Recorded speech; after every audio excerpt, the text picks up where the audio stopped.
ఒకరోజు Tom Jerry చేసే అల్లరికి ఎలా అయినా బుద్ధి చెప్పాలని నిర్ణయించుకున్నాడు. ఎలాగైనా జెర్రీకి భయం పుట్టించాలి అని గంటల తరబడి ఆలోచిస్తూ తన మాస్టర్ ప్లాన్ రెడీ చేసుకున్నాడు. అలా ఆలోచిస్తూ టామ్ నిద్రపోయాడు.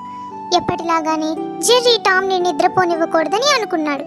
కానీ సడన్ గా టామ్ బెడ్ మీద నుంచి లేచి కళ్ళు తెరవకుండా నడవటం స్టార్ట్ చేశాడు. హే, టామ్ నిద్రలో నడుస్తున్నాడా అని ఆశ్చర్యపోయిన జెర్రీ కాస్త వెనకాల వెళ్ళడం స్టార్ట్ చేశాడు.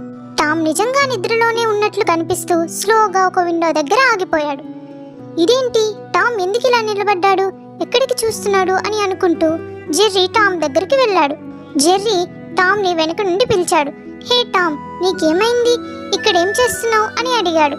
కానీ టామ్ నుంచి ఎలాంటి సమాధానం రాలేదు. జెర్రీ కాస్త భయపడుతూ టామ్ని తట్టాడు. అదే టైంలో టామ్ ఒక్కసారిగా వెనక్కి తిరిగి పూ అని అరిచాడు.